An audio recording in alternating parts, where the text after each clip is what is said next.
Okay, we'll call the committee of the whole meeting to order for February 8th at 12:30. And regarding the agenda, Chris, I would like to add one item to the agenda because my email is blowing up this morning and my Facebook messengers blowing up regarding the opening of the rec center with the new stuff. So if you can just kind of let us know where we're sitting on that. So I'll add that as item number 4.2. So I'll ask for a motion from Councillor McMillan that the committee of the whole adopt the agenda for the February 8th meeting as presented with the addition of item 4.2, the opening of the Bob Snodgrass Rec Center due to the COVID restrictions. I'll give you that motion. Thank you. All in favor? Carried. Ask for a motion from, who else we got? Councillor Nychuk that the committee of the whole adopt the minutes from January 11th committee of the whole meeting as presented. Make that motion for you, Mr. Mayor. Thank you. All in favor? Carried. And I'll hand it over to Halid with the Open Spaces Master Plan. All yours, buddy.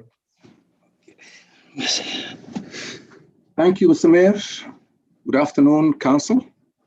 I'm just going to share my screen here so you can look at what I'm talking about here. Does it show at your end?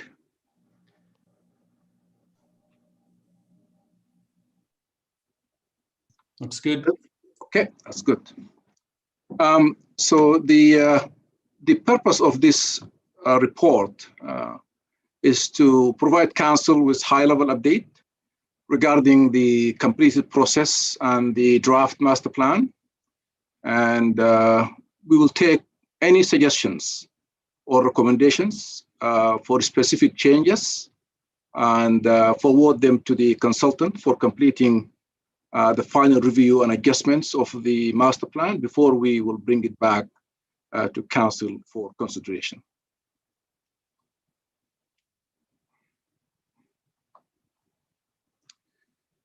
Okay. The community engagement process, which was occurred during the period of October until February 2020, the process should have been actually completed in March, April 2020. But due to changes in project management and the impacts of COVID-19, the timeline has been adjusted to ensure that we really get it right. We don't want to rush the process during the pandemic and then get it wrong. Engagement with the youth, which was very helpful and brought a lot of good feedback. There were many pop-up events coordinated by the town administration and public open house, which one of them was in the middle of a blizzard. And the responses overall were good. We have over 100 plus surveys that's written, and they provided very good comments. Overall, good feedback came out of all these events.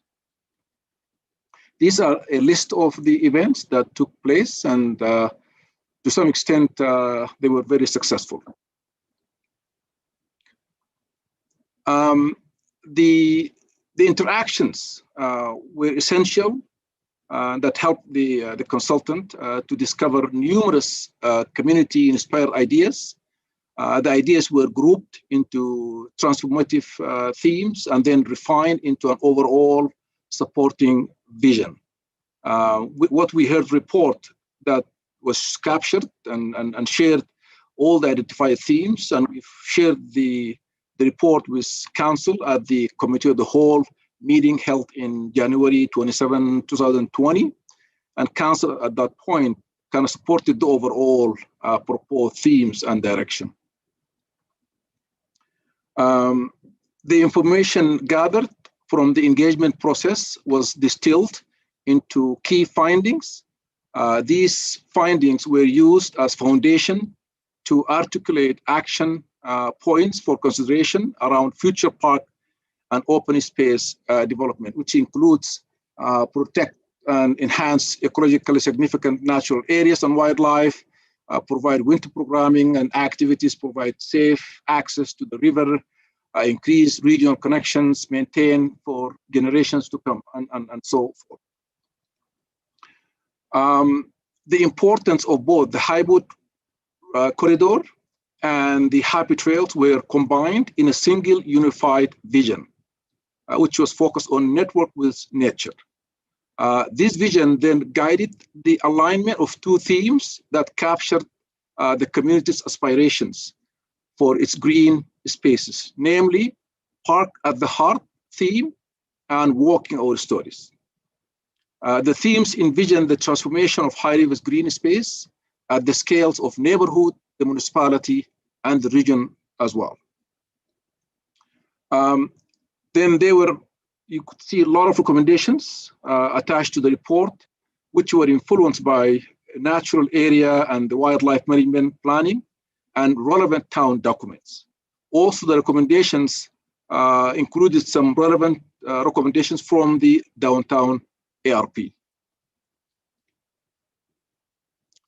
The master plan proposes 6 main projects inspired by the network with nature vision and supported by the community through the feedback at the engagement sessions.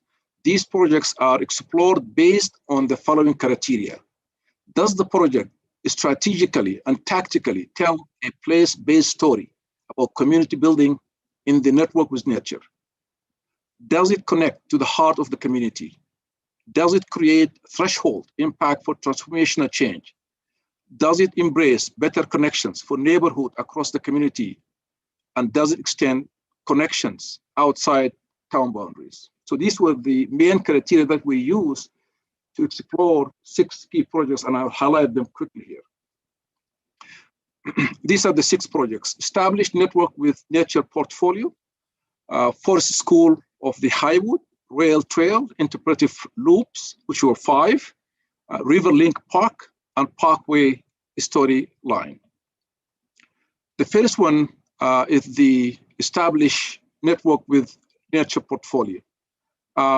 This is basically the person administering the portfolio will be assisting neighborhoods groups to plan and implement tactical urbanism ideas and be responsible for monitoring and assessment.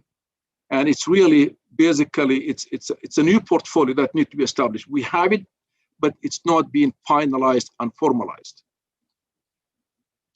Number 2, Forest School of the Highwood.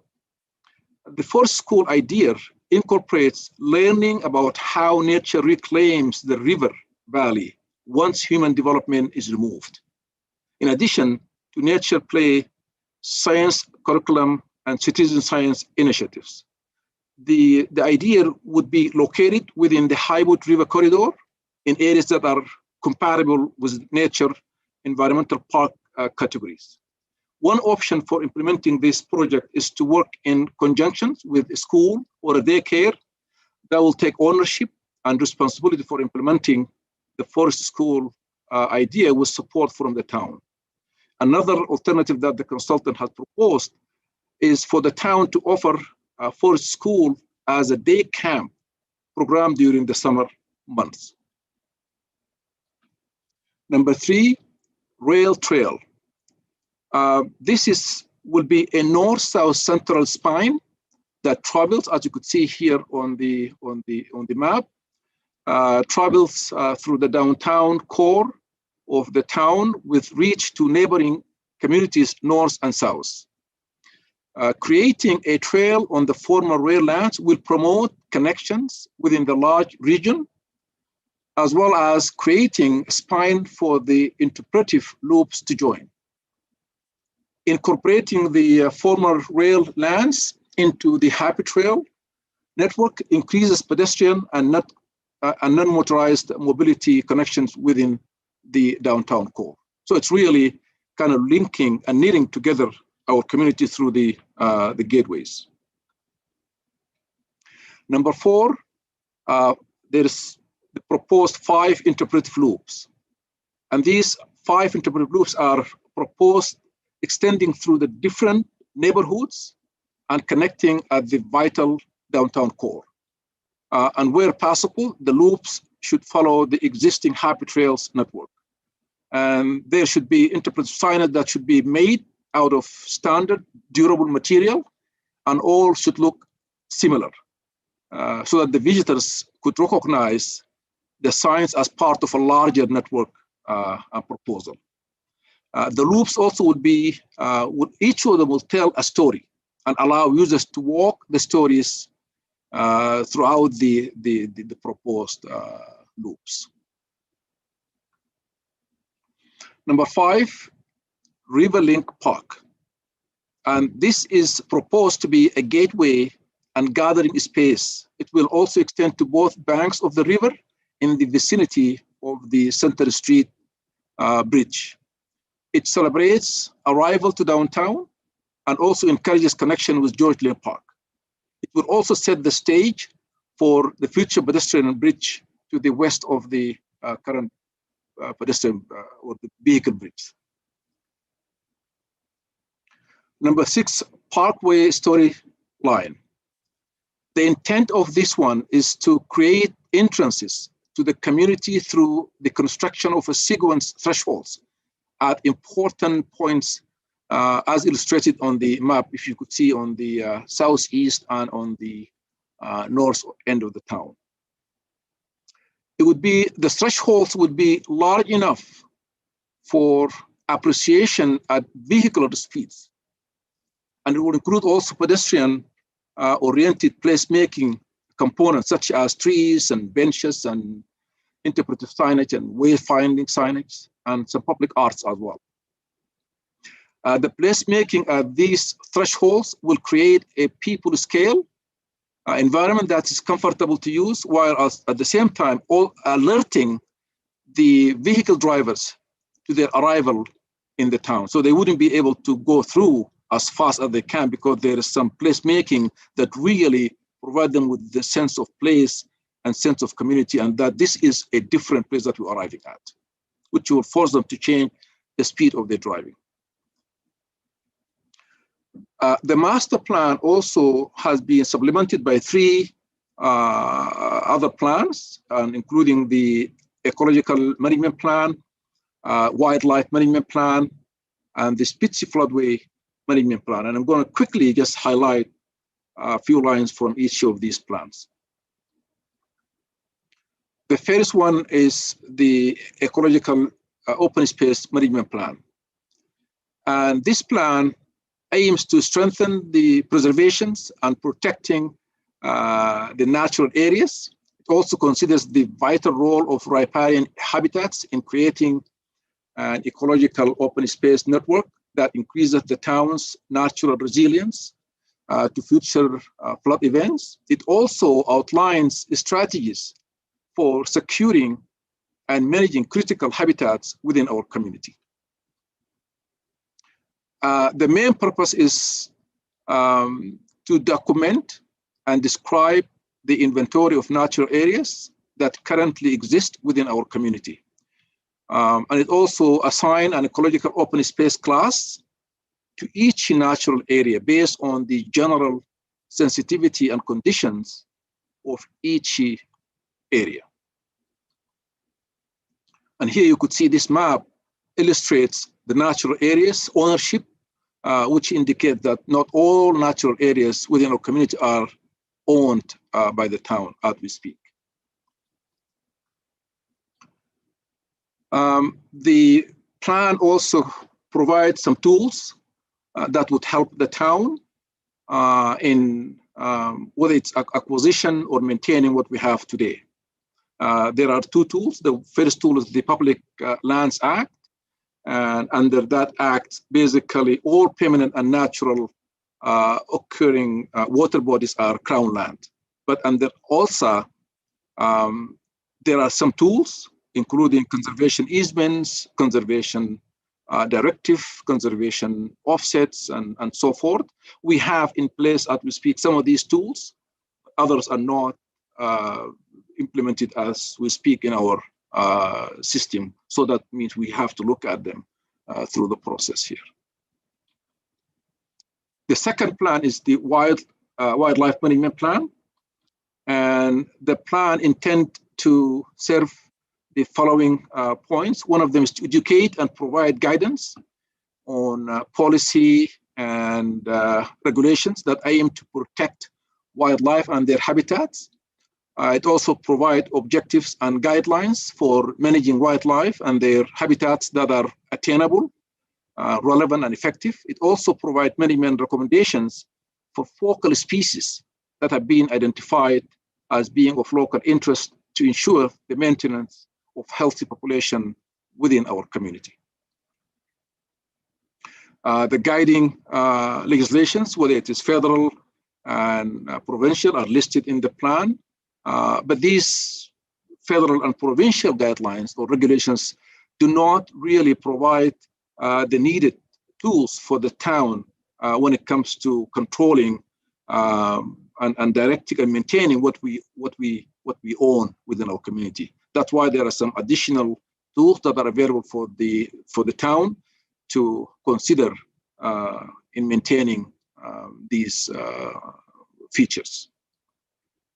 So, and our role as a municipality, based on the MGA Section 3, Part 1, that the town provides good governance and foster the well-being of the environment. And that's why we can enable conservation and protection of the habitats, important nest and or dunning sites and or wildlife movement corridors. And also we can establish environmental reserves or conservation easements that can conserve important wildlife habitats. So we have that within our power. Also, the overarching goal of the wildlife management plan is to preserve and protect wildlife and their natural habitats within the town. Under this goal, the plan outlines activities that promote some of the following actions: protection, and where required also restoration of critical wildlife habitats that are located within natural areas under the direct control of the town. Also, it allows us to acquisition of natural areas that currently under provincial management or located on private lands that have been identified as providing habitat for wildlife species of local interest. In order to achieve the goal that just mentioned in the previous slides, the plan suggests the following key objectives. One of them is to restore or enhance key habitat features, educate citizens about the value and importance of urban wildlife, also monitor important habitats and habitat features and wildlife population within our community. There are also, the plan also outlines some general management guidelines, including time restrictions, also establishing activity buffers around key wildlife features, and also implementation of wildlife monitoring program for the town. The plan also has identified 3 species of local interest and of special management concerns, and these are great blue heron, osprey, and bald eagle. The last plan is the Spitze Floodway Management Plan. And the plan is, in a very simple way, it intended to guide the decision-making process to achieve 2 main goals. The first, which is the primary goal, is to convey high water events safely through the town. And the second goal are environmental conservation and supporting passive recreation and river access. This plan is a policy-based, providing objectives and policies to support the achievement of the primary and secondary goals. But where a management conflict arises, the primary goal should take precedence, just to make sure that we're not focusing on the recreation more than the allowing the waters to pass through our community safely. The plan is providing 16 objectives and 51 policies to support the achievement of these 2 main goals. There are some challenges that the plan outlined.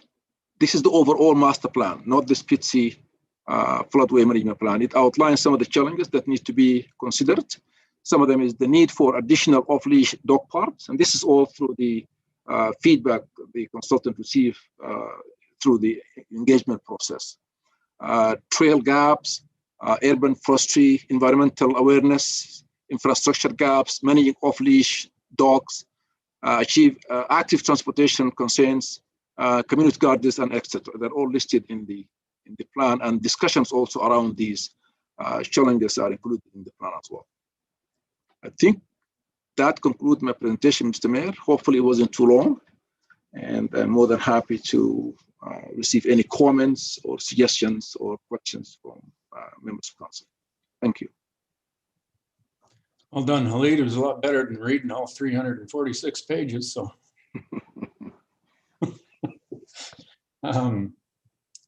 Let me get to participants so I can see who's got questions.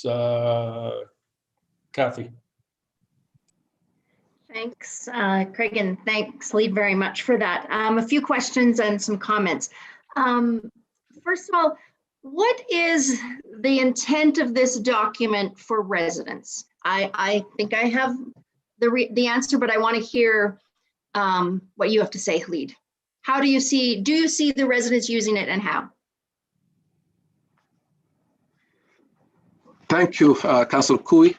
I think this is one of the key principles that really was in our background when we start to work on this project, because we wanted to move into different direction. We don't want to create a document that we just keep on the shelf and start collecting dust. We want to make sure that any document that we invest in it, we're using ratepayers' money to invest in it. It should be usable, it should be friendly, it should be within reach, and it should be really easily understood. And that's why the ideas that within this document, if you looked at them, most of them centers around community involvement, center around really working together with the community, center around bringing the open space into neighborhoods, into communities, bringing connections between people and the and nature, at heart. And that's why it's important. Now, really, the missing piece is, and it's highlighted there, the education. How can residents understand that this is available, this is friendly, can be their tools, can be their plan, it's not our plan. And that's why I think one of the limitations from my perspective, the open houses, even though they were well planned, but we didn't really get the best participation. One of them was during a blizzard that just we ended up canceling it. And the second one is just for some reasons, even though we've advertised it, but there were maybe lack of communication within us that there were two events at the same time. One for the center street, the other one for the open space. So still we didn't get also enough residents actually took place. But those who participate online that, complete more than over 100 surveys, they really gave good feedback. So long story short, it's their plan really. And it is them to decide however they want to use it. We will put it out there. We'll try to push through education, through making sure that this is available. And then, of course, it's about working together with the community. Thanks, Lida. And that's exactly what I thought. And I appreciate that the level of detail that's in it is important for staff, for future councils that maybe weren't a part of being it. But in the format that it is in, if we want community engagement, it's not going to happen. Craig's already mentioned the length. I'm invested in this and essentially because it's in our term, our name's going to be attached to it, and it was work to get through it. So what and I do appreciate that we need that detail going forward. What I would like to see, two things, is can we create a shorter version of this, like a 5 or a 10 page that is kind of engaging? There's inspirational ideas in here, but it's not an inspiring document. So I think we need to create something that's shorter that we can engage the residents with, because I don't believe the average resident is going to own this document. My other question was, there's 4 plans in there. Is the intention that they will be placed together? I see them as standalone plans, but I just don't know if they were just being presented as one or if they will continue to be all under one. Can you answer that, Khalid? Yeah. Thank you so much, Councilor Cooey. The fairest suggestion is absolutely a great suggestion. I think it's overwhelming. I know that for sure, and it is very simple for us that as administration, and this can be something done in-house. We don't need to really get a consultant report on it. We can absolutely create something smaller version of this that can be handy, that can be used as a pamphlet, that can be a quick access by residents, and that can be actually kind of marketed to the community that this is a smaller version that can be and only focus on really where we need to the community involved, whether it's led initiatives or anything that it encourages them to really use the document. So that's really a great suggestion, and we will take it into consideration for sure moving forward. Okay, Khalid, and just a couple other points. At some point, I didn't note the page, but kind of the implementation plan was 10 years. And I wondered if we should look at it in a little shorter segments, like 1 to 5 years, 5 to 10, just because I think, we put out all these great ideas, and if people don't see progress or something happening, it loses a bit. So I just wondered, 10 years is a long time, if we could break that up even further. I loved the quotes from the participants. There were some really meaningful quotes, and I think those can be used going forward. I will tell you a head jerk when I saw the recommendation to rename George Lane Park. We talked about in here the value of our history in our community, and one of our icons, they're suggesting we change the name, and I appreciate why they wanted to do it. And in particular, if we ever did consider it, I wouldn't want Lions in there. They are really just the temporary caretakers of that facility. Anyways, that's one right there. I think we'd have a fight on our hands there, and I might be leading the charge. So I think that covers, there was just one grammatical, if you can believe it. I actually caught one. Page 229 of the report, 3rd paragraph, 1st line, the word is "the," and I think it should be "that." And that is all. Thank you for letting me go. Yeah. So with permission, Mr. Mayor, great comments regarding the 4 plans that are together, whether it's meant to be one or separate. Yeah, I mean, it's part of the scope of work that it should be one plan. It's just that they kind of address different components, but they meant to be really one comprehensive plan. And so even the format is trying to really work on that aspect of things. But at this point, that's our intention, to have them as one plan, even though they address different components. The implementation, the 10 years, yes, the overall timeline for the master plan implementation is 2021 to 2031, 10 years. But within the 10 years, it depends upon the project, the scale, the financial availability, a lot of factors. Some of them could be implemented 2021 right away. Some of them could be implemented next year. Some of them could be implemented in 5 years. It depends. The timeline is not fixed. It's flexible. It depends upon what we wanted to achieve and where, and that also depends upon council interest as well. Council could pick 1 or 2 or 3 projects and say, yes, we need these to be in the priority list. We need them to be implemented right away, and we can. So it's all wide open. There's nothing here said this is the only timeline that you have to implement all these projects. It's wide open, and it depends upon council interest and whatnot. Thanks, Khalid. That's a really good point. Yeah, the George Lane Park name, I'm not sure 100%. I mean, I thought they talked about renaming the campground. I think not the George Lane Park itself.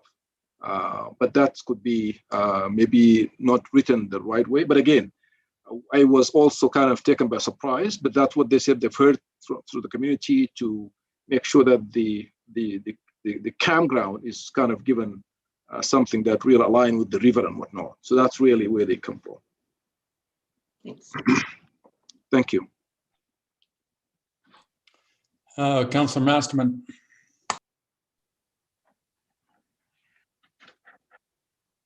Thanks. Mayor Snodgrass, yeah, and Khalid, that was my understanding as well, that it was the campground that they were recommending just to tie it in with the river. And that's a discussion we'll be having. But I just, I've got a few comments and some questions as well. And please bear with me. We've been waiting for this for a long time, and it's great to finally see it. And I know that it did take longer than it was supposed to, but with various factors, including COVID and other things, that extra time was time well spent. Definitely, it's a great document.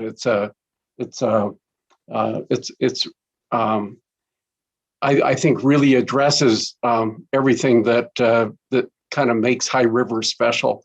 You know, the green space and the river and the people and our knowledge and one thing I really liked that I noticed was the recognition and the calling the green space and the parks and the trails as assets. I think that's a very important distinction.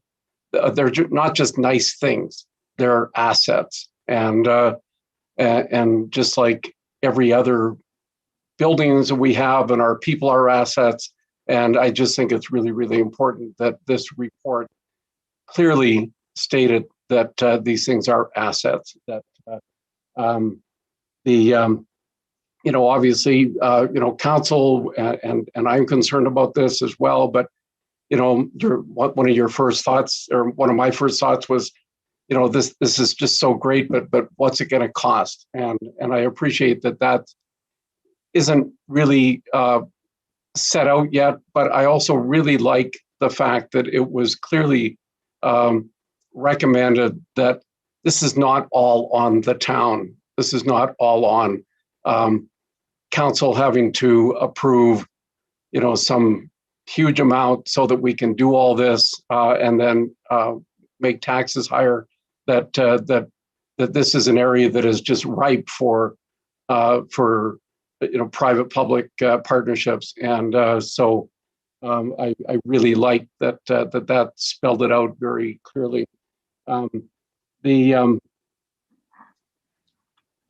thought that the themes, the overarching theme of network with nature, to me, says it all. It's respectful, it's simple, it's creative, it's focused, I really like the focus on the Highwood. It's such a unique feature for us. And yes, other cities and other towns have rivers flowing through them, but we're the only one with the Highwood River flowing through us. And I really like that this plan really recognized that and what this river means to us. You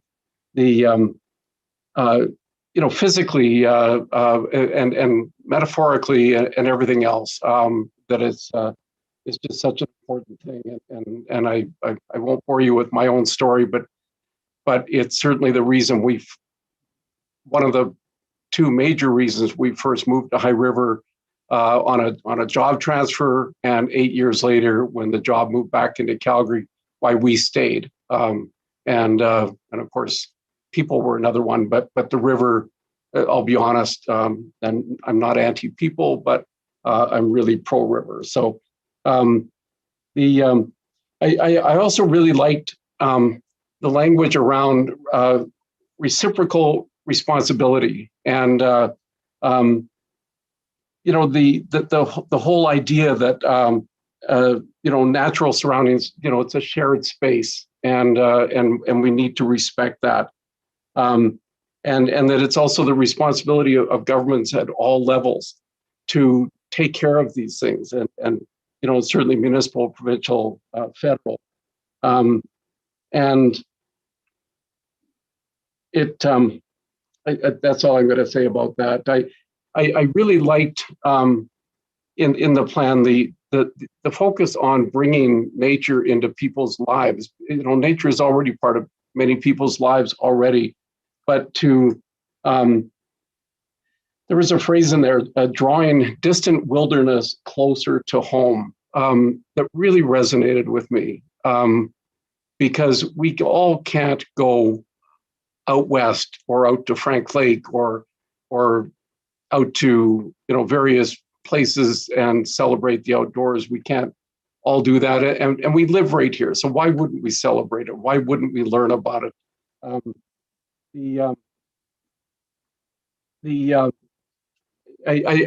liked how it talked about the importance of active lifestyles and how our green spaces and our pathways and everything promote that.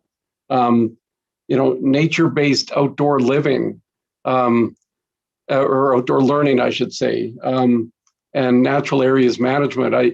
I think, that there was mention also of how COVID has really brought out in the last year how important these places are to people, and to get away to, and whether that's even just, heading out to Kananaskis or just going and walking along our river, or anywhere else in town where it's natural. And I think it's important that that we recognize that that's going to continue happening even after COVID. That will continue happening, and their people's interest is just going to grow. And but I also think that there's a real need, as all the resource managers will tell you after this year. There was just some horror stories of people who aren't used to being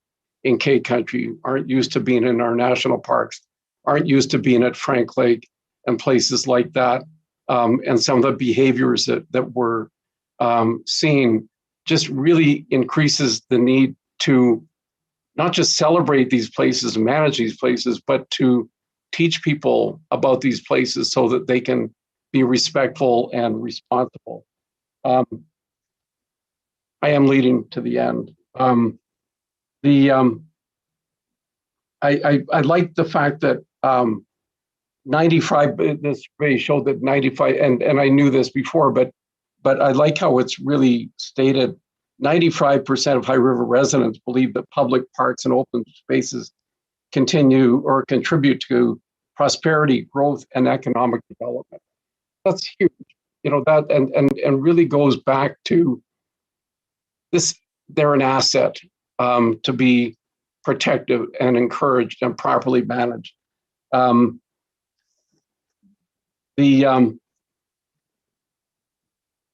I also, and I know this would be certainly a big discussion, but I like the respect and the recognition shown to Indigenous people by talking about not renaming the Highwood River, but renaming that whole watershed, and I'm going to say it wrong, but Espitzi, and kind of as a nod to our First Nations history in this area, and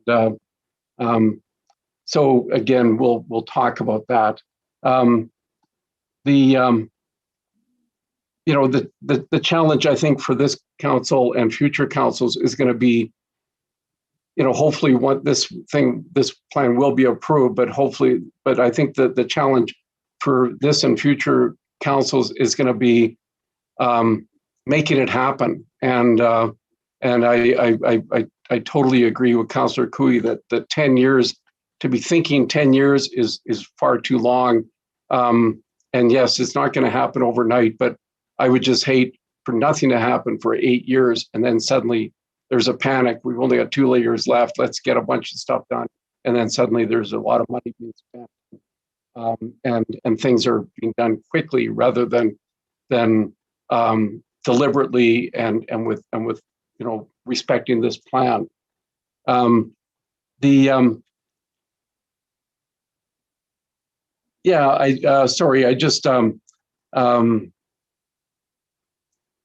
think that's really all I wanted to say, other than I was curious about a couple of things, the railway extensions or the pathways. I guess, Khalid, I'd just like to know, who owns, is that still owned? Are the rights of way still owned by the railway, or are they owned by Foothills County? Going forward, and I also found it interesting when you talked about the 3 species of wildlife that were particularly, and maybe I didn't understand this completely, Khalid, and I apologize, but that were really being looked at, and being ospreys and great blue herons and bald eagles. And I certainly get the first 2. We have nesting ospreys here, have for years, and we have a major great blue heron colony just north of town. So I get those 2. Just a little curious about bald eagles because they're kind of everywhere. And my last question is, in the description of the size of our parks and green spaces, I think it said 700 acres, and I'm just wondering if that includes Wallaceville, Beechwood, and the Rio Vista. And that's all my questions and all my comments, and thanks so much.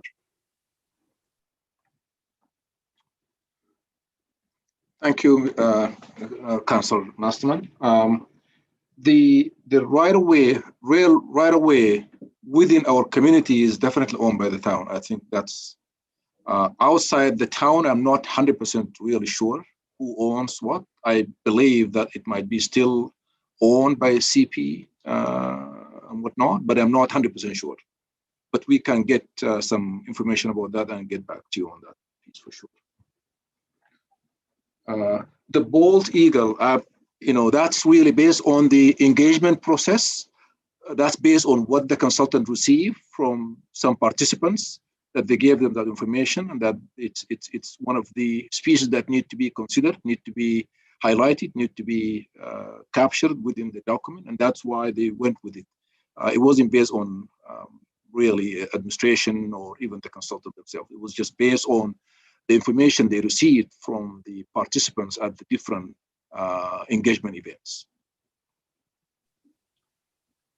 The 700 acres, yes, those, in my understanding, I think it only includes the everything within the town boundaries. That is natural areas, basically. It doesn't include anything outside town boundary. And it did not specify which one we own and which one the province own or the federal own or a private own. It's all within the town boundaries that can be accessed.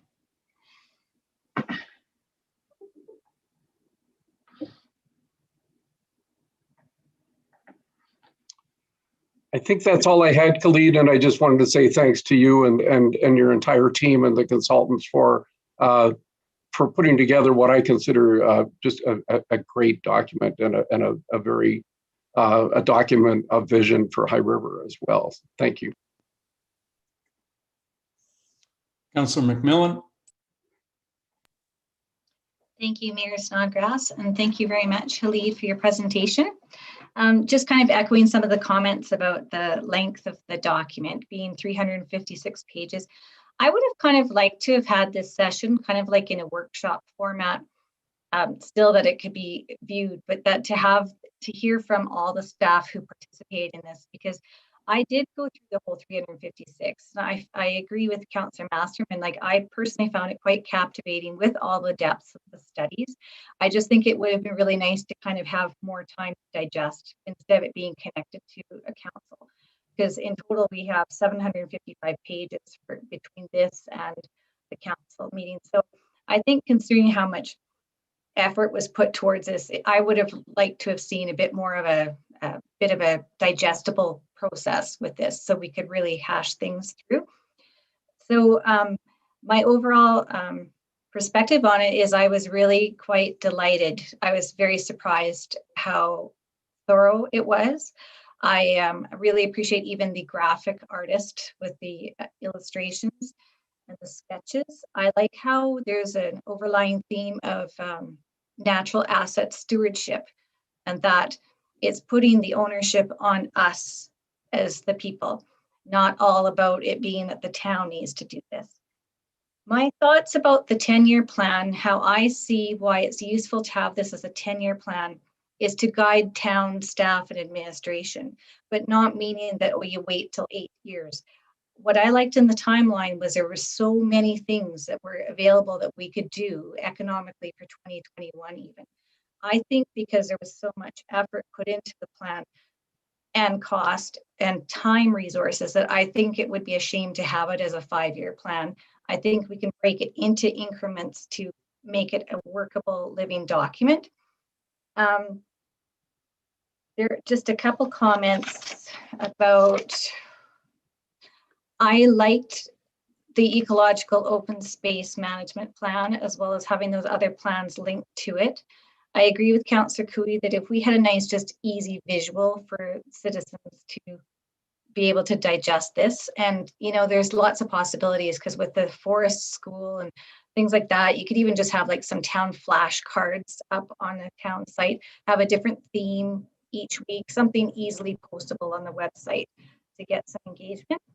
I actually did research Fiera Biological Consulting after I read the document, and I was impressed with their staff and their credentials, even because part of this that I really liked was how it broke down exactly what their assessment was on the natural assets in each part. And I know that's the nerd in me coming out, but I really liked how they broke it down.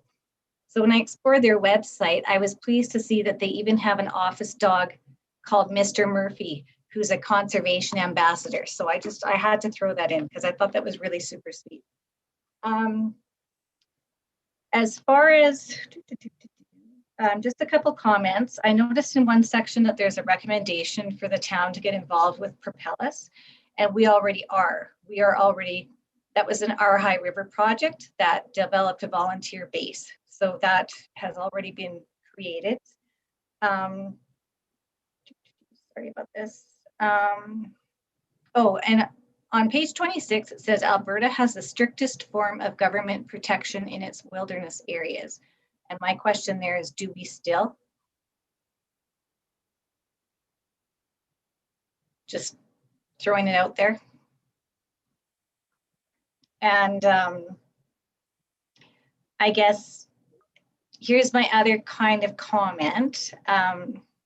There are quite a lot of typos. And so, Kara, do I just send the list of typos to you and you send them to the consultant, or how do I let the consultants know that they need some work on this?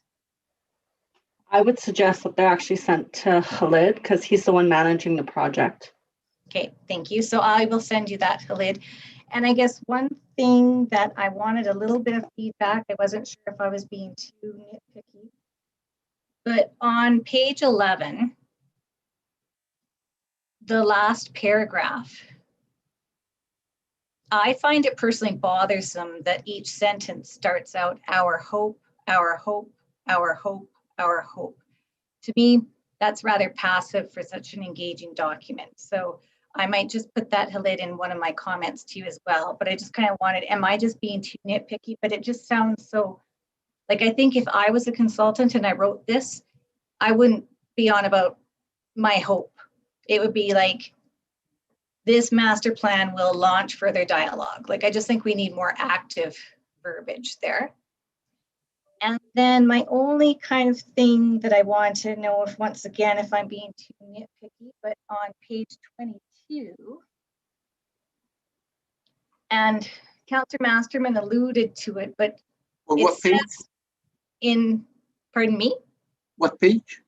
Oh, page 22. It says in 2020, the value of publicly accessible green spaces was experienced by communities around the world as COVID-19 forced many social interactions outdoors. And my thought is, you know what, with this being a 10-year plan and why focus on quite a stressful situation when we're thinking about the beauty of natural assets, I would actually take that line right out, because then it's just, to me, it's just more fluid and falls into that 10-year plan. Because it's kind of like when you still see things referenced around 9/11, I'm not taking away from that, but it's just a case of, you know, you can have people feeling kind of happy and then it's that memory point again. So I just thought that maybe it's because they're saying forced many social interactions outdoors. I don't think we should have this sense of ever being forced outside. We should want to be outside. So that's just a little bit of Carol McMillan's kind of nitpick. But overall, Khalid, I have to say, one of the best long reads for council I've ever read. So thank you very much.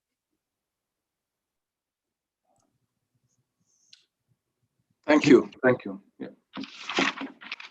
The only comment I would agree with your suggestions and comments, Councillor McMillan, and especially also the first comments about our hopes and our hope. Absolutely, that should be absolutely rewritten in a way that clearly is an active. It's the master plan. It's the community, and it's never the consultant. Absolutely.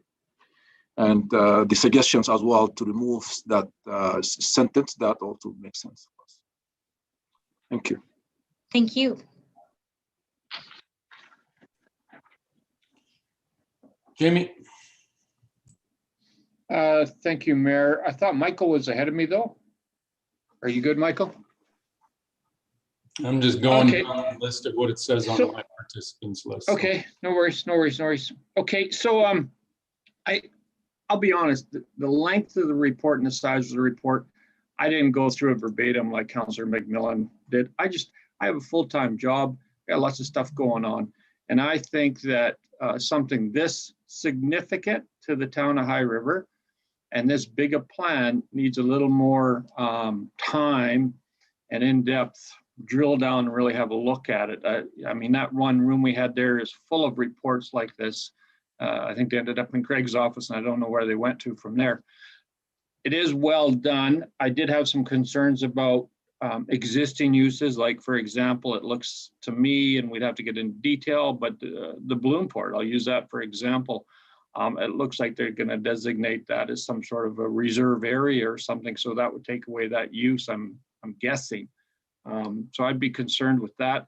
And my biggest one, of course, is we talked about one of the council priorities, and one of our top 5 priorities was some sort of a pedestrian bridge across the Highwood River, where it hasn't been decided or anything like that, but it is one of our priorities. And I didn't see anything in the report talking about that.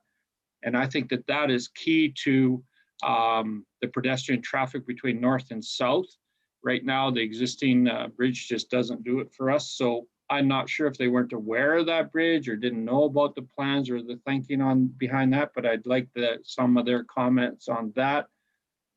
And yeah, that's about all I got to say, because it's just so big a report and I just got to spend more time on it. Thank you. Thank you, Councillor Kinghorn. Again, the length of the report, I think we all agree, and I think we would come back with kind of mini version that could be accessible by the community and whatnot. So we will take care of it. The existing users, definitely that would be carefully reviewed, and if there's any conflict there, it will be addressed based on our understanding and based on council approval for sure. The pedestrian bridge, the report did highlight it in a few areas and envisioned it as something to connect the north-west community with the rest of the community. So it is included in the report, and it's envisioned and it's supported within the report. I'll have to look deeper, Khalid. Sorry, I didn't see that. That's like okay. I said, it's such a big thing that I kind of highlighted it. So if it's in there, great. I'll dig specifically for that. Thank you.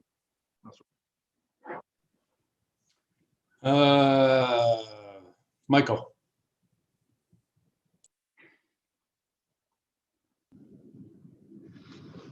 Chris, I see you popped your hand up. Is there something that you needed to jump in on?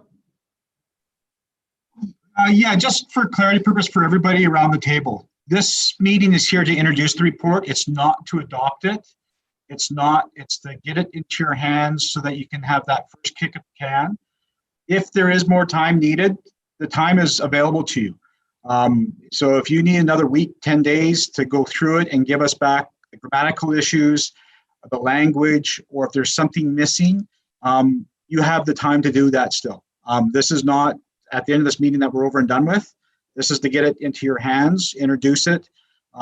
We promise to have it back at 75% completion. We still have work to do on it. So it's at that 75% state, but you guys have, council members have more time to add more comments to this plan as they so choose. So just email them directly to Khalid and he'll make sure the consultant has them.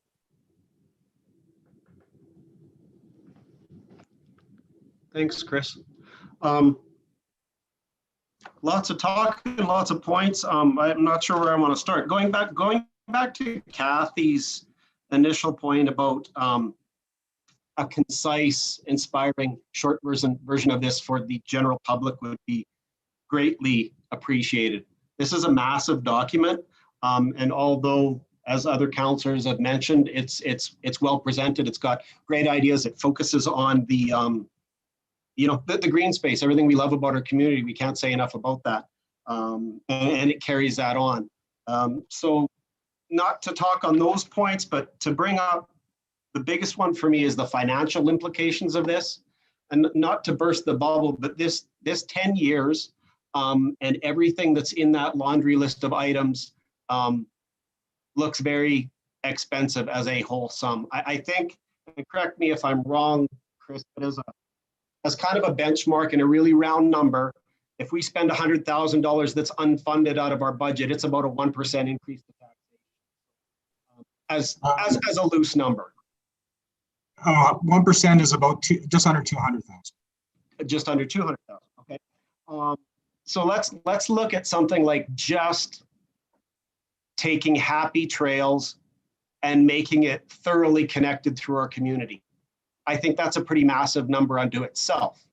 Then bring in the other, whatever, 100 or so items. I didn't count them all, but they're there, and they're all really good things, and they all really promote our outdoor activity and our connection to the space. But I would like to see some dollars attached to this, and not just the little dollar signs, 1, 2, 3, and actual figures. Now, I don't want anything that's extremely detailed, just some loose numbers. This is only a 10-year plan, and there is a pile of stuff in there for 10 years, a pile of stuff. To me, I looked at that and I looked at all those items and I went, this seems more like digestible in a 20-year version, all these pieces that are there, because you talk about these loops like the rail trail loop that goes up north of town and then over to 5th and back down into town. Wonderful idea. I love it. Love the idea of that, of another piece like that. But if you're going to pave a section and call it Happy Trails and run that whole length, I'm not sure how many kilometers that is, there's a lot of money just in that one single piece. So, very aspirational and very needed, very supported by the current council, the connectivity to our river and nature and all that. But I'd like to see the finances a little bit more, like going back to the indications in the timeline on items and financing. They just had the little dollar signs, but there was no cost associated to things like developing policy, inclusive equipment in fitness areas. That, instead of just a playground, but if you're making it inclusive for people with handicaps and whatnot, that stuff costs more and more money. So to say it doesn't cost money, I don't know if I'm reading the report wrong, but joint use agreements, strategic planning exercises, establishment of a portfolio with an administration. Time is money in administration. So to say there's no cost to it, maybe just an oversight by the consultant, but unfortunately, folks, everything costs money. And all these things, if we had a blank check, would be fabulous to do. I want to make it digestible and make it real so that we can make these things happen. So tying some numbers to it, even though just loose at this point, I would really appreciate it. There's a whole bunch of other stuff I could go on about, but I don't want to monopolize time. Thank you. Thanks, Michael. Well said. Councillor Moore.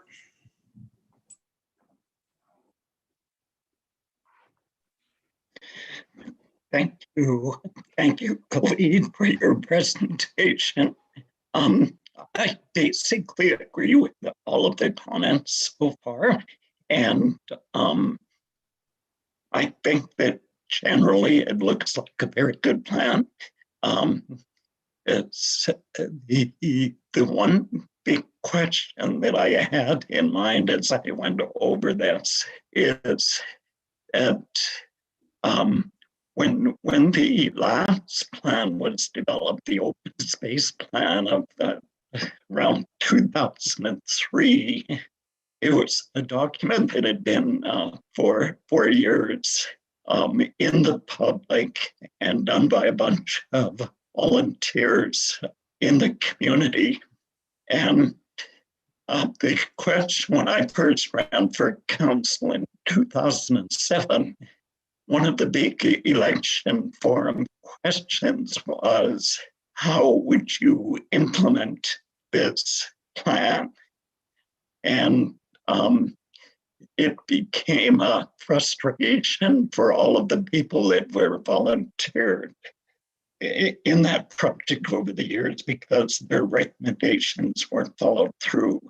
And at that time, a lot of plans that were put forward were basically put on the shelf, and there was no thought of how they were going to implement it. This plan could sit on the shelf through many different councils, or we could have a defined implementation with priorities and the strategic areas that we could focus on. And it could be over a period of 10 years, but it would be something that would inform the budget of each year, that there would be a certain amount of money put forward to actually priority-wise and strategically implementing this plan. So that's the only comment that I would like to see as an addendum to the plan.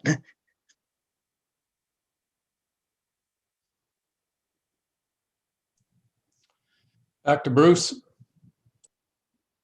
Thanks, Mayor Snodgrass. I'll be quick. I just wanted to mention a couple of things, and personally, I totally agree with Councillor McMillan. To say that COVID forced anybody to do anything is not true, and it's but I think COVID is part of our history now, just as the flood was, and I think certainly the COVID prompted people to head outdoors in record numbers, and I don't think personally, I don't think there's anything wrong with saying that they were prompted in record numbers to head outdoors, and that really and it happened, over a couple of years. So it was a major development in a lot of people's recognition of what we have out there as far as natural areas go and in the outdoors. And I also just wanted to mention, I totally agree with you, Michael, that on the cost thing, we have to be conscious of this. But I think it also really is important that we look at this as objectively as we can, and also think of it in terms of what it will bring to the town, what it will mean to the town. We already, I forget over the years how many bloody visioning sessions we've had what's special about this town? Why did people move here? Why do they set up this? I just can't imagine if a lot of this stuff was proceeded with, how much more attractive and compelling it will be, not just for people who already live here to learn more about the natural areas and to be connected to them, but also people who are thinking about moving here, either personally or to start a business or both. And again, that goes back to the asset part of this whole thing, that without these assets, we wouldn't even be talking about this. And I know we could all, and I'm not going to go on at length, but we could all name towns and cities that have capitalized on things that are special to them, and that's kind of how they market themselves. And to me, the film industry will come and go.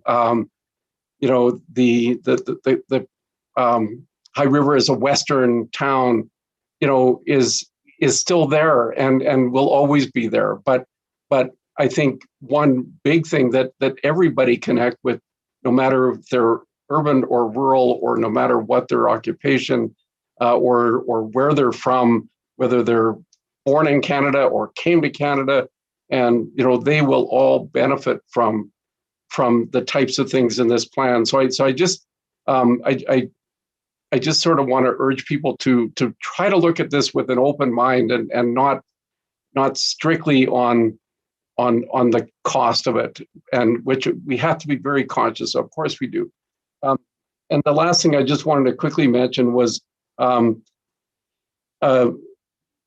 Kinghorn, in 3.9, it does address a recommendation for a non-motorized link across the Highwood immediately west of the Centre Street Bridge, and as part of the Happy Trails network. But so that jumped out at me, but more importantly, it jumped out at me the rationale behind it. Because trishaws can cross that type of bridge. They can't cross the Centre Street Bridge right now without being on the road, which is obviously not safe. A single sidewalk on the east side of the bridge requires multiple road crossings. But the one that really got me was, yes, the north-south connection, really, really important. We all know that. And we've been looking at an option, and we're looking at grant possibilities for it. But the thing that really jumped out at me on this one was that a bridge right there conserves the ecological systems of the Highwood River corridor by not crossing a major natural environment park, using an already disturbed site, and avoiding the construction of paved trails within the national or the natural environment park. So, I certainly support us looking at the options that we're looking at, but based on this, I'd really have to be convinced why we would want to put a trail somewhere or a bridge crossing the river that we're then going to have to develop all kinds of probably paved trails in an area of the Highwood, right in the riparian. So anyway, that's all I have to say. Thanks so much, and sorry. Back to Michael.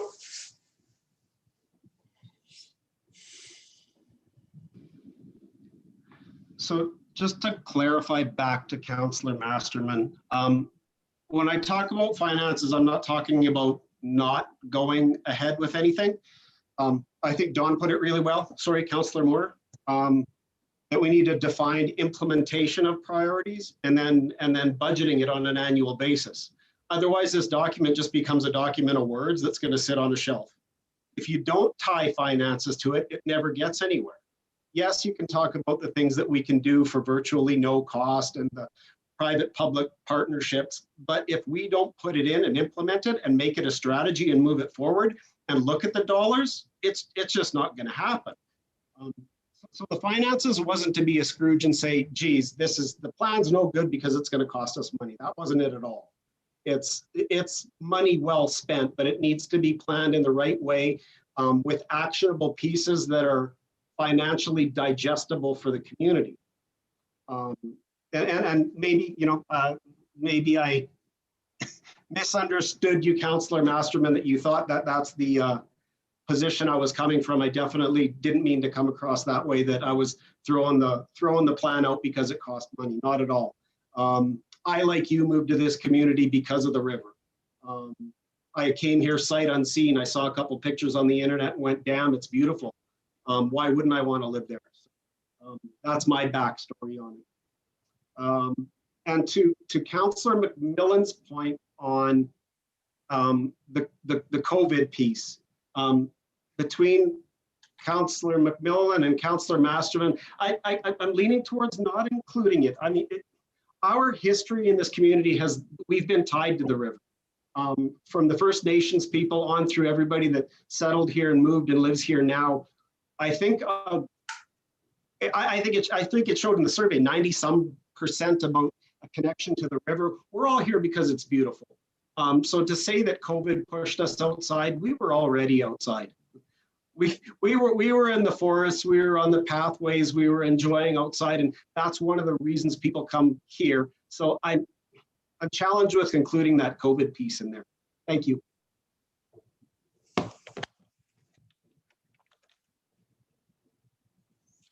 Chris?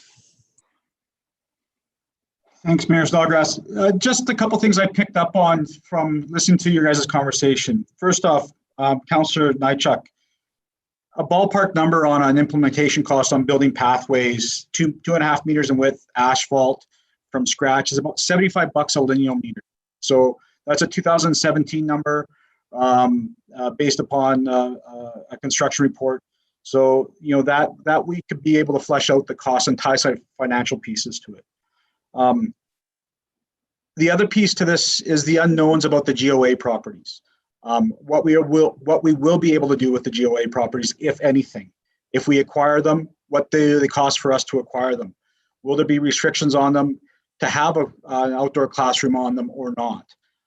And just as a note, if we are planning to have some kind of outdoor classroom of that nature, bear in mind that there will be a desire to have amenities associated with that.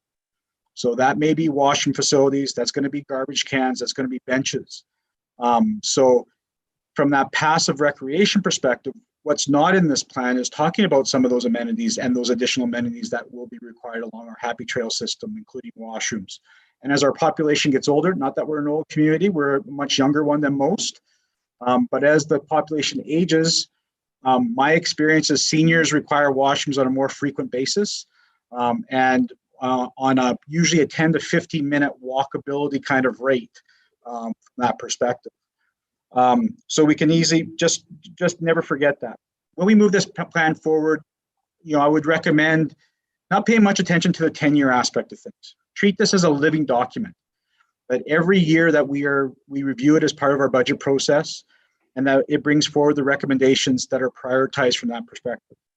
That it is living, that it's adaptable over time, and that we make changes based upon opportunities that come to us. So if there are grant opportunities for active transportation, grant opportunities for environmental enhancement, we take advantage of those, and something may move up that list on a quicker perspective.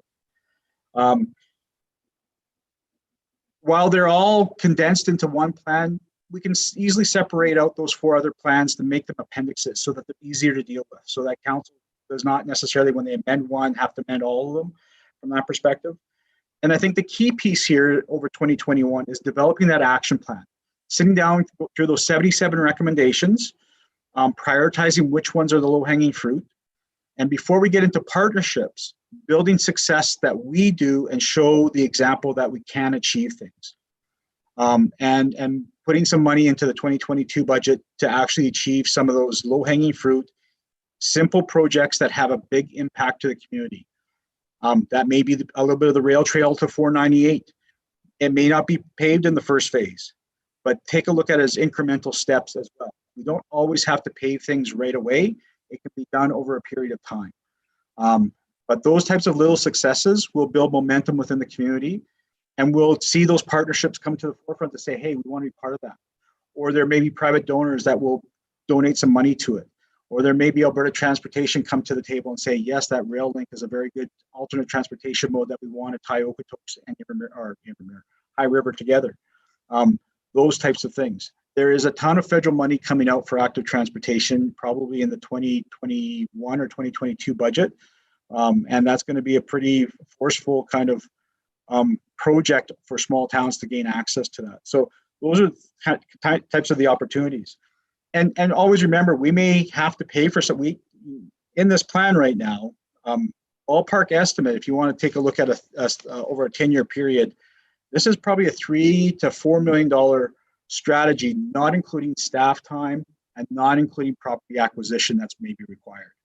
And if we have to purchase some lands, then we're probably in the $10 million range. So bear that in mind. Approach it from an incremental, tangible, easy to do things to take advantage of and build that momentum, because there are a ton of good projects in this plan. There's tons of good information.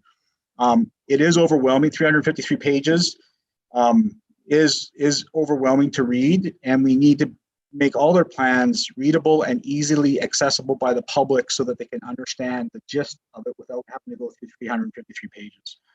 So those are just a few of my comments that I wanted to provide some context to, because I think those are all really important questions to ask as well when we talk about some of these things too, because it can all be achieved over time, and it's what we decide to hive off and what we decide to prioritize that will get the money from that perspective. Thank you, Mayor Snodgrass. Thanks, Chris. No further questions? You got enough, Khalid? Oh, I get a lot. No, there's it's a massive report, and I agree. Like at the end of the day, this is our first chance at feedback, and at the end of the day, we need to condense this down a lot into something that somebody can pick up and read and understand, right? So that's the biggest piece about all the stuff Jamie's talking about that's sitting in binders for decades behind my desk. It's because it's a binder this thick that Craig Snodgrass, even as mayor, has no desire to pick up and start going through that.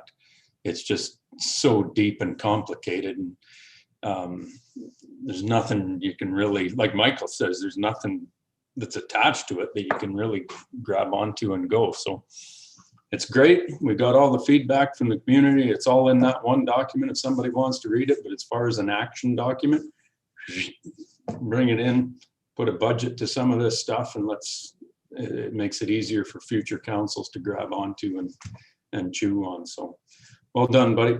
Appreciate it. Thank you. Item 4.2, the recreation complex. So, and here we go again with Jason Kenney, and you guys out of control with a number of things, but here's another one where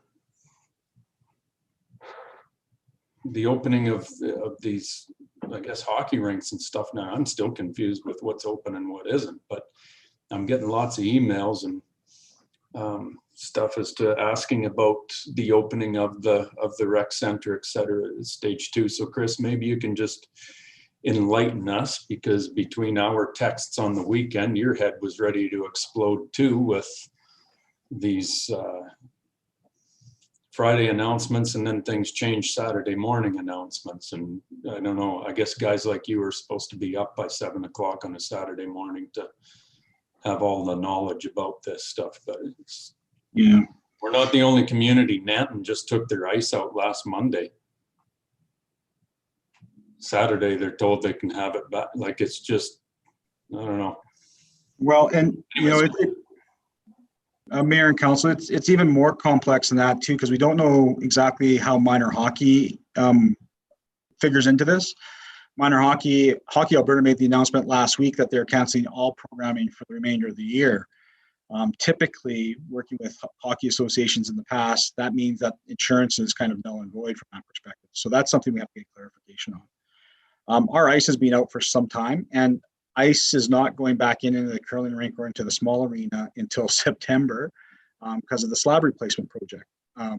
We've had to drill holes for geotechnical reports and gather that information so that we can hopefully be on time for the fall opening. As it relates right now, what I saw this morning, and I haven't seen the actual final order that was issued yet. The health order is not up and posted yet on this, but it is for youth sports under 18 years of age only, not adults. And we're getting lots of requests for adult programming and adult access to Bob Snodgrass this morning. It does not include adults, the restriction relaxation at this point in time. It is for smaller groups, 10 or less, including coaches, trainers, and parents on the ice or in a facility. So 10 participants, all inclusive. So very, very small groups from that perspective. It does not open up the track or the walking track at all. So to be clear, seniors or anybody over the age of 18 still does not have access to this facility unless you're part of youth sports. So we're still trying to decipher exactly what this means. Waiting for the order. I have a conference call tomorrow with Dr. Dina, and then whether or not it is even feasible for us to get staff back and get the ice plant for the large rink even fired up in time, knowing that we have targeted step 2 for people to come back into the large arena and mostly focused on non-ice activities, so lacrosse and shuffleboard. So to say that we were caught off guard is light, because on Tuesday last week, Dr. Hinshaw made it very, very clear that those types of activities that we just talked about are not going to be allowed. In the town hall on Tuesday night with Premier Kenny, Honorable Rick McIver, and Dr. Hinshaw as well, they made it very clear that they weren't going to be allowed. The Deputy Minister of Municipal Affairs issued a bulletin late Friday afternoon that said very clearly that youth sports and team sports were not going to be allowed, and it would be only one-on-one training. And then to hear the tweet that came out on Saturday morning caught us all off guard. So we haven't had a chance to sit down and talk about the implications or see what the actual order really reads. So we have to see that, and then we need to wait for that conference call tomorrow with Dr. Hinshaw and get her perspective on what this actually means, because this has been a predominant question for the last 4 weeks with Dr. Hinshaw about opening up rec centers since the beginning part of January. And decisively, she has said clearly, no, they will not be reopening. And if they are, they will be on one-on-one kind of fitness training aspects only. If it is only focused on one-on-one, then we would have to bring back whether or not council wants to see that open or not, and you know, the impact to taxpayers from that perspective too.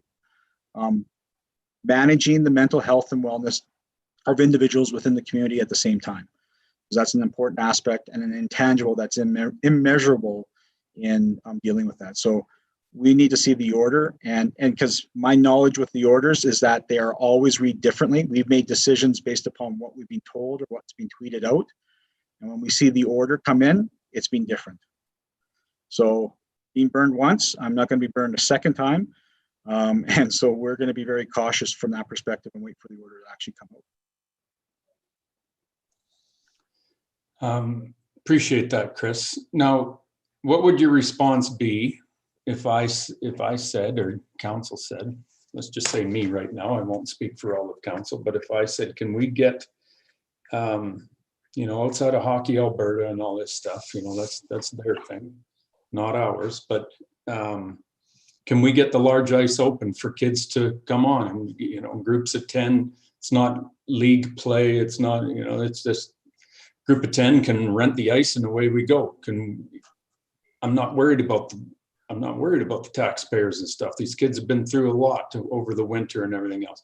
I'm not worried about shuffleboard. I'm not worried about lacrosse. Lacrosse can go outside once they get to that point. The hockey piece, it's a big deal for these kids that have been shut out of it for months. That would be my yes. I know it costs money and staff to do this kind of stuff, but can't always just there's a social aspect to this stuff, and yes, it's going to cost us money, but So let me be clear, what we've read this morning from the province on their website, which is not the order, is that there are no games, there are no scrimmages. It is purely skill development. All participants need to be separated by 2 meters, and 2 to 3 meters, they have to be separated when they're on the ice. So that just, it is talking about exercise, it's talking about skill development. We would be probably about 10 days away before we could get the ice back in and up and operational from that perspective. And that's provided if we've laid off anybody that they come back early, any of the key staff. And I'd have to check on that with Riley and Sonia and see. We were just talking about layoff notices last week for some of our recreation staff, because we didn't know how long this was going to last. And based upon what we heard last week, was that this was going to be something that was going to be lasting until at least the middle part of March, if not longer.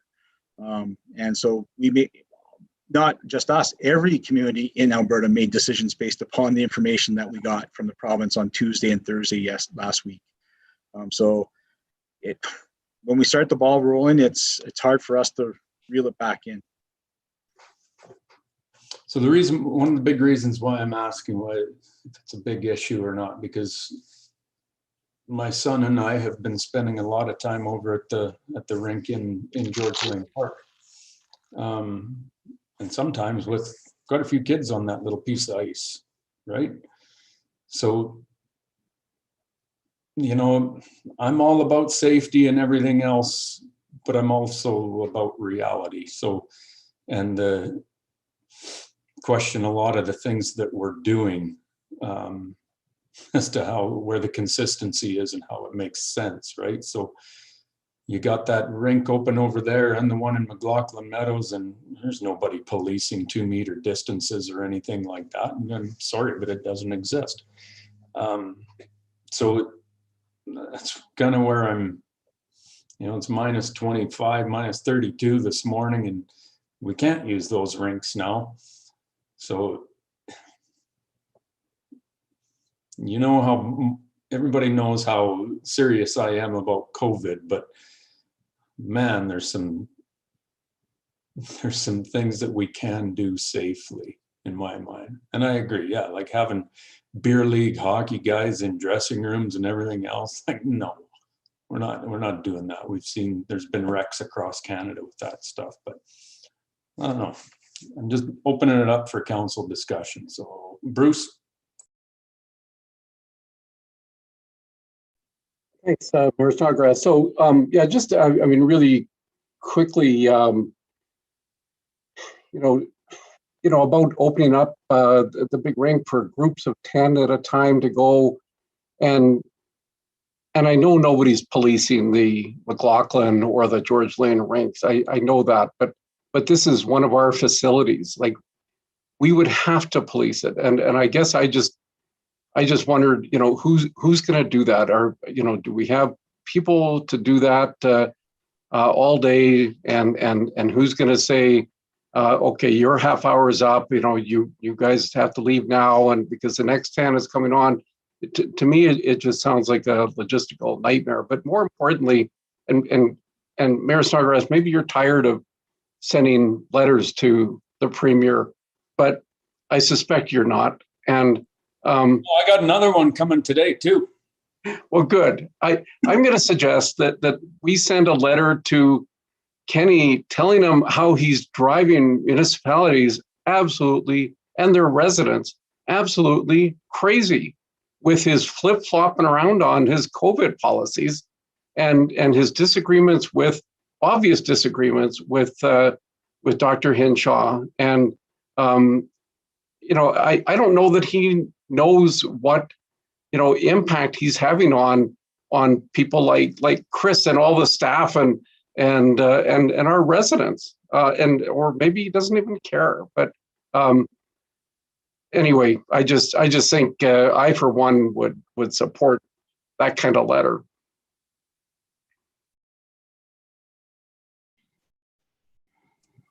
Oh yeah, if I can get any kind of letter to send up to that guy, I'm all in. Yeah, so We are doing work right now to collect information, what other communities are actually doing in our region and across the province when it comes to, and specifically ice facilities right now. Our pool's not ready yet. We're waiting on parts still. But when it's ready, it'll be in the same conversation that we have. And we can do pretty much anything, but it's going to be about 10 days before we get the ice back in there and operational. Riley, that's right, 10 days, maybe a little bit longer. I don't know who we've laid off, so I can't speak to that. ICE takes about 7 days. The question is around staffing, and we just finished reducing hours on a whole bunch of them. So, give us a couple days to get staff in. So yeah, I mean, we're 10 to 14 days probably before we could make it available. Yeah. It's not to say that we couldn't open up the field house immediately for indoor soccer or lacrosse from that perspective for youth activities. But it wouldn't be drop-in. They have to have a certified coach there to monitor them in their groups of 10. So that's the restriction that's put in place. So it's not drop-in and it's not scrimmages. It's purely skill development. So when those groups see that, I don't think a lot of groups have actually seen that based upon the emails that we've seen, because they're talking about games and pick up basketball and all those types of things. That's not what the regulation is. If they come inside our facility, we would have to enforce what the directive is from the province.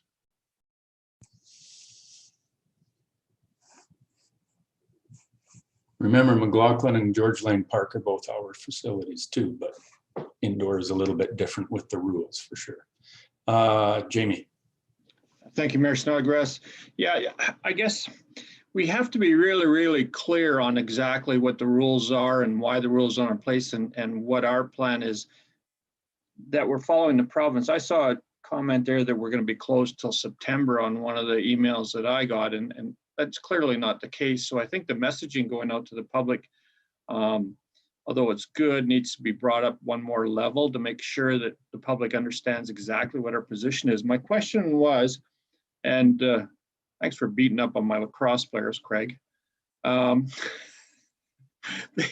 What time of year does the ice normally come out at over at Snodgrass Recplex? That's my only question. Thank you. Usually middle of March, correct? Late March. Darlene can correct me if I'm wrong. We were talking, we only had about 6 weeks before we shift over to some summer programming. So that put us late March. It is the end of March, typically. Okay, thank you. I was just wondering what the timing was. I wasn't sure. Appreciate that. And if we could get some people into that field house, it would be fantastic. Carol. Thank you very much. Just for clarification, it's like the only people who can be over 18 have to be a coach? That's correct. So speaking to Craig's comment about having kids in skating, would it be that, because I haven't seen the most recent order, is it that families would rent the Recplex or else? No. So I don't really see how this is helping the young skaters then who are used to skating outdoors, because like it would have to be only organized skaters. But why couldn't they, Chris? Because like that's been going on in Okotoks and Blackie stuff for all winter. Under the order, they're not allowed to have family. Under this current order, there is no individual rentals. It has to be a certified coach. So you have certified coach. It couldn't be a family gathering. It couldn't be anything along those lines. That's how the order. That's how the direction reads. Okotoks and Blackie have been operating illegally. Right, sounds like it. Or maybe this new order has changed that, but that's all I was bringing up, is it doesn't make any feasible sense if families can't rent it. And then the other thing I'd be very worried about is the disparity amongst the community, because I think it's kind of ludicrous that the walking track couldn't be open, that people could book it, that you're dealing with people who can gauge that they're not going to be walking on top of each other. Like, this whole thing is a mess, and I think we should write a letter. But I just think that, and I love recreational services, but I think it's almost easy. I don't like to say the word easier, I guess more equitable if it remains closed until there is more of a generalized opening of a variety of services, because I think it's just going to be a quagmire. Because I was under the impression, like you, Mayor Snodgrass, I thought, well, you know, if groups could rent it and they'd be policing themselves. But if it's only formalized groups, to me, it doesn't make sense to put the ice back in, because, you know, 2 weeks, the weather changes nice again. And yeah, it's just all a big quagmire. Well, I'll clear something up. It's like Okotoks, I'm getting this information third hand, but I do know there is one individual coach that's been renting ice in Okotoks, charging $250 an hour because he's got ice and the kids. So parents are paying this guy $250 an hour, and the ice is costing him like 50, but if that, for an hour. Like, nah. Just to get your kid, you know, everybody takes advantage of things at sometimes, right? And oh man, so I don't know, Chris. I mean, I'm not the one that's gonna lean on you for where you're at with it. Sorry, Kathy, go ahead. No, that's absolutely fine. I guess that Jamie kind of asked my question about timing, because if you look at us getting ice back in and staff back in, we're looking in March. So potentially 4 weeks of ice time. And in those 4 weeks, you know, we're talking evenings. Kids are in school again. We're talking evenings and weekends, which means that ice is sitting idle for a good chunk of the day. So again, I think some interesting staffing issues. I think also I'd be curious, and I'm sure the user groups that are potentially listening or out there are going to say, absolutely, we do it, but do they really have the gumption at this stage of the game to coordinate that sort of a setup where it's just 10 of their athletes kind of per time and coaching and that. So, you know, I appreciate that, you know, these kids have suffered a lot in their mental health, but I almost have to wonder if we're too late in the game for hockey. And just a clarification, you know, I'll stick up for lacrosse boys, Jamie. We play box lacrosse in High River, not field lacrosse, and they're very different games. So while they could go outside for warm-ups and that, they cannot, lots of their skills are very different with box lacrosse than outdoor. So they need to be indoor. But the field house is a great alternative. If we wanted to keep the ice in longer, I guess that's always an option too. But again, do the user groups, was that something that would interest them? I don't know. Yeah, and like I said, we were entirely unprepared for the announcement on Saturday morning. And right now we're just trying to see if there is any feasible opportunity for us to make this work in a timely manner before other user groups or other changes affect us. And so that's one thing we need to deal with. I just got emailed the order, so I haven't read it, and we need to read the order in its detail to understand all the intricacies of it.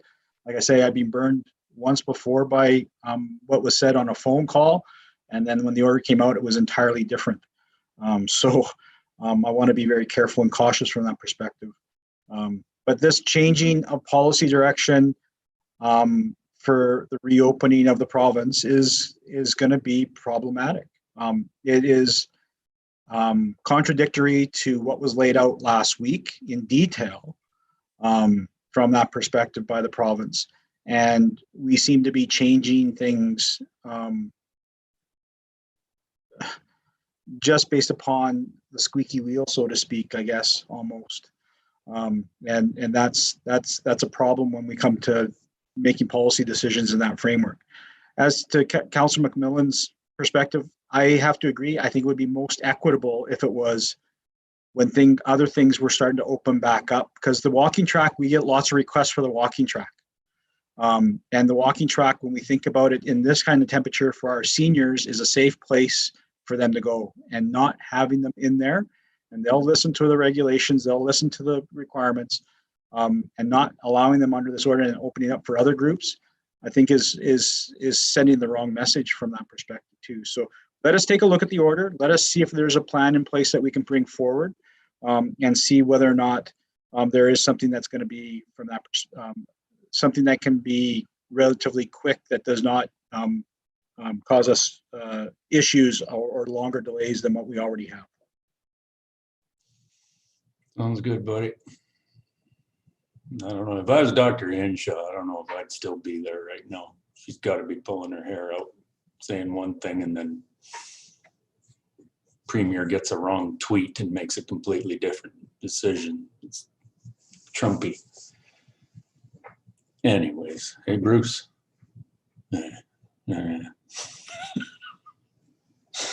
Could go on and on and on. No further questions. Can you keep us updated through emails, Chris, so we know what's going on? We can answer to the public, because I'm sure we're all going to be getting tweets and Facebook and everything. So try to keep on. And we're also preparing a quick PSA to say the same thing. We're looking at the order. We're looking at what our strategy could be, and where it goes from there. Because there is some misinformation out there, because there's people think that it's just a free-for-all. You come in, you can go public skating. No, that's not what the intent was. Okay. And so, but there's this misconceived intent out there, and there's some misinformation that we're seeing in some of the emails too.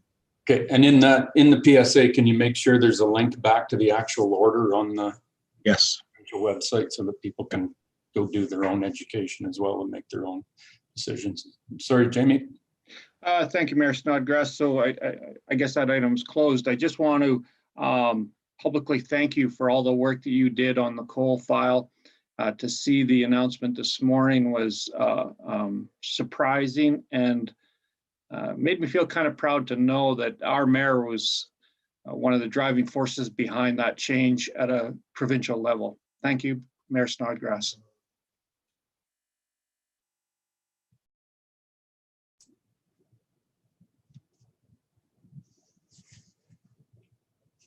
Is that the golf clap, Jamie? Well said, Jamie. Thanks, buddy. Nothing further. We will see you. We will see you at 3 o'clock. Or is there any general questions outside of anything we've talked about before we go? Or is that enough? Cool. I gotta go get a bite to eat. See you at 3 o'clock. Take care. Bye.